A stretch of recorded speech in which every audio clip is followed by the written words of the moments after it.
Good evening, everybody. Welcome to Wizards Outlook. Joined by Raymond Lyons, I'm Wilson Tarpe Jr. And the Washington Wizards, you guys see on the bottom of the screen, they took on the Indiana Pacers on the road tonight. The Pacers have been struggling, but they were able to snap their 7-game losing streak with a 113-108 win over the visiting Washington Wizards. We'll get into that and more in just a little bit. First, a quick word from our folks over at Oohs and Ahs. As a Black-owned business, Oohs and Ahs has been a staple in the community, serving as a safe space since its founding in 2003.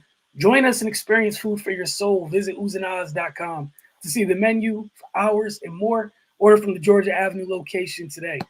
All right, Ray, want to get your thoughts on this one, man. So many of the things we've talked about throughout this entire year kind of bit them at times, but then at the same, it was weird because it happened on a night where they probably had one of their better shooting nights from beyond the arc that comes to mind all year yet. You know, those same issues kind of came to fruition late in the game. I think you got to start and end this conversation with points in the paint. They lost that battle 74-36. That's game time, man. You can't get outscored that badly from close range and expect to win the basketball game. You know, Rui being out, of course, impacted that. That he's just another big body that they were missing tonight, and then they're already thin up front with Gafford trying to work his way back from health and safety protocols. But yeah, they just got bullied inside, and that was it, man. When you're giving the team easy baskets like that, they get into a rhythm, their confidence grows, and that thing snowballs out of control real quick. That's pretty much where they lost the game. Also, they had one of their better shooting nights from three, but they didn't particularly shoot well from anywhere else. So it's a puzzle wrapped in a riddle, encased in an enigma. You just can't figure this team out, man. Some nights they're gonna excel in one thing and just totally disregard everything else. And then some nights it's going to be vice versa. If they're playing defense, then they're not going to shoot well. If they're shooting well, defensive rebound is going to go by the wayside. So the team just got a myriad of issues right now. One of them being their missing bodies. Gafford being out hurts them. And then, of course, with Rui being out as well, it hammers them on the inside and puts them at a disadvantage. But they still got to find a way to compete outside of that. Like 74 points in the paint is inexcusable no matter who's on the floor. That just means you weren't fighting, you weren't putting the body on people, and they just did what they wanted. They couldn't stay in front of Halliburton.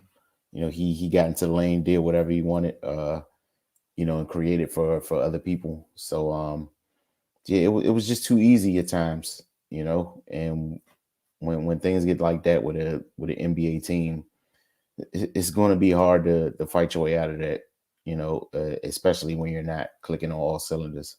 So yeah, man, it's another one in the loss column. Each one of these losses at this point hurt tremendously because they're trying to claw their way into the play-in situation. I'm not sure what Atlanta won tonight, so that puts more separation between them. I think they're a game and a half back now, but yeah, man, they just got to do what they got to do to win games, man. And giving up 74 points in the paint ain't where it's at. Yeah, I felt like you was just reading my notes. That was the most alarming thing. Like as they're going throughout the game, you hear the broadcast kind of letting us know when they hit certain benchmarks on points scored in the paint. And every time they shared a new number, it became even more absurd.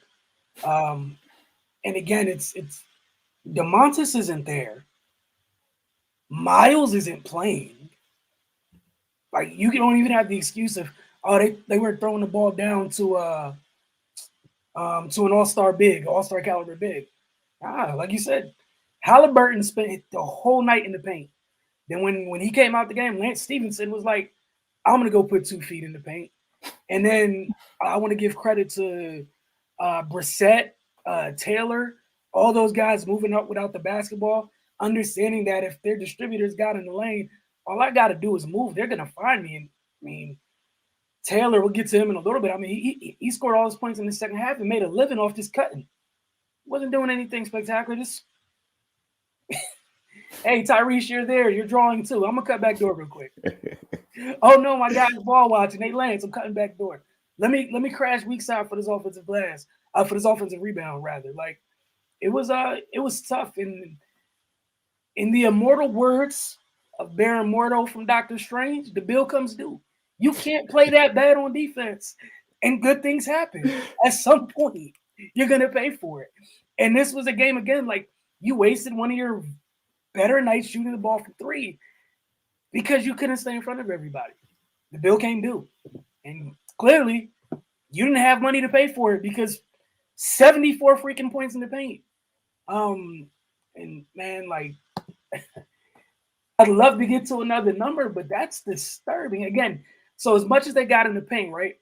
The Pacers got to the line 29 times, and that's great, but they're not a good free throw shooting team. They shot 65% from the line. So they still let you off the hook to a degree. Guess what they shot from three? 20%.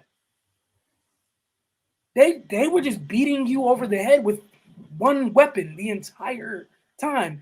It was they went to the den, they picked up a club, and they kept hitting you. That was it. There was nothing else being done. It was how many different ways can I get to the elbow if you're Lance or Halliburton and hit a jumper? Hield's one of the better shooters in the league. He didn't kill you or go nuts tonight. He had a quiet night. It was an efficient night, but it was a quiet night for the most part. He had 15 points, 5 rebounds, and 7 assists. So again, the guy that's on their team to kind of be the floor spacer, he was even putting the ball on the deck and finding players. That's the type of night. What anybody on the Pacers that was a primary ball handler had fun. 7 assists for him. Lance had 4 assists. Tyrese had 14 assists. I'm not going to do the math, but again, just to speak to what Ray and I are talking about, like, that's nuts. Defensively, man, you have to do better. Like, again, it hurts even more so knowing, like, you wasted a 27-point night from KCP. Kuzma didn't shoot it well from 2. He shot it well from deep, but I also thought the Pacers did a good job just being very physical with Washington, and we know how they are for to this point of this season. I think it's fair to say when you hit them a little bit, they tend to complain and wonder to the ref instead of getting back, and the Pacers are cool with that. Everybody they were the ones dishing out the punishment on offense. Lance dropping shoulders, Tyrese getting downhill, Brissett windmilling in transition. Like, it was a lot going on, man. I would just sit there typing. I'm like, I didn't, and that's the sad part. I didn't know what the 3-point percentage was. It was really 20%. Mm-hmm. And 65 from they smoked 10 free throws and still won 113, 108.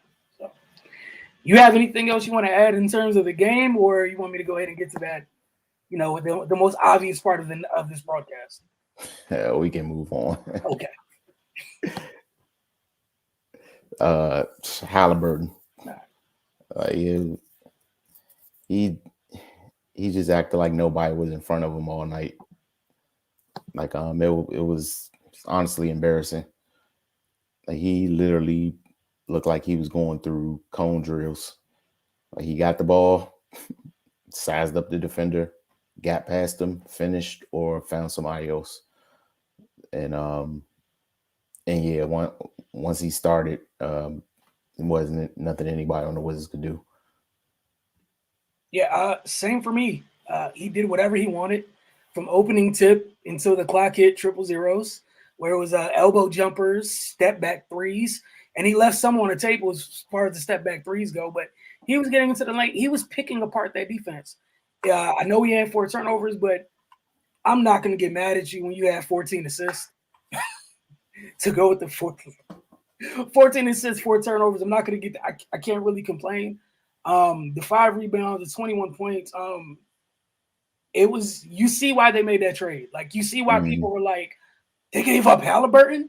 If you weren't aware of who he was and what he was doing over in Sacramento, not that he was doing exactly this, but he continued his streak since being traded of averaging 10 assists while wearing a Pacers jersey since he's been here.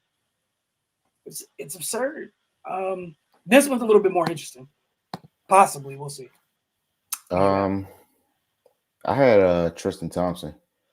The way he came in and just imposed his will physically on the game. I seeing as how points in the paint was a huge factor in this one. He, when he got into the game, he just kind of controlled that aspect of it. I don't think he missed a shot till like the fourth quarter. He was just he just bullied the whole Wizards front line. Yeah, and he just kind of kept up what was going on. Prior to him checking in.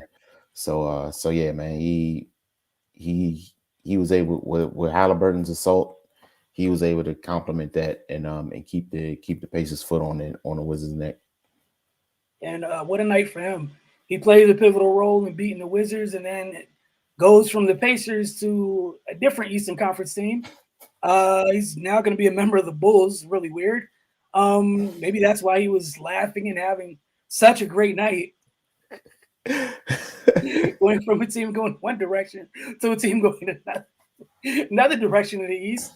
Not mad at it. I went with Terry Taylor just because, like, Tristan Thompson's coming off your bench. We expect Tristan Thompson to contribute. Not necessarily that you or I was like, all right, we're going to pencil him in for 17 and 6. Cool. We expect Lance Stevenson coming off the bench. You're going to contribute somehow. Terry Taylor is averaging 8.8 points per game. He had 18 points and 9 rebounds in this game. And then we talk about that 9th rebound, how special it was. Corey Kispert, and I felt bad for him at times. Halliburton went hunting late in the game for Corey Kispert. He plays outstanding defense, forces an air ball, and Denny just has to box out on the weak side. And who is it? It's Terry Taylor catching the air ball, going back up, drawing the foul. He missed a free throw, but the 2 points were huge at that moment. And again, all of his 18, it came in the second half. I don't know what else you can ask for. If you're expecting like, hey Terry, come out, play hard, you hit your average, everything's love. It's a good night. He gave you 18 and 9, and all 18 came in the second half. It's huge. Did a great job moving without the ball, but yeah, I don't think we have any comments or anything tonight, so we're gonna get out of here. And then tomorrow, they're gonna Washington's gonna be in New York. They'll be taking on the Nets, who have seemed to complete an improbable comeback over their neighbors. Which right after we get off here, I'm about to go see how that happened, because like Ray and I were talking before we started, I thought the Nets were down by like 18 or something. Watching the Wizards game, come back later, put stats in here, and yeah, the Knicks went full Knicks. So we'll see if the Wizards can respond, because now they came into this game 2-1 since the trade. They're now 2-2, and tomorrow's the last game, I believe, before All-Star break. So see if they can at least end the first half, on a positive note. Because it's Cardell, Ray. You guys have both been saying it's go time on the other side of that break. You should be happy. Some of the teams you're seeing right now, you're seeing on this side of the break versus. Right. That's a nice way to say it, right? Like, yeah. But y'all have a good evening. Thank y'all so much for hanging with us, and we'll see you tomorrow night. And it's gonna be another 7:30 start time. So I think it's be Raymond and Cardell. So Raymond and Cardell will break down Brooklyn, Washington tomorrow. Y'all have a good evening.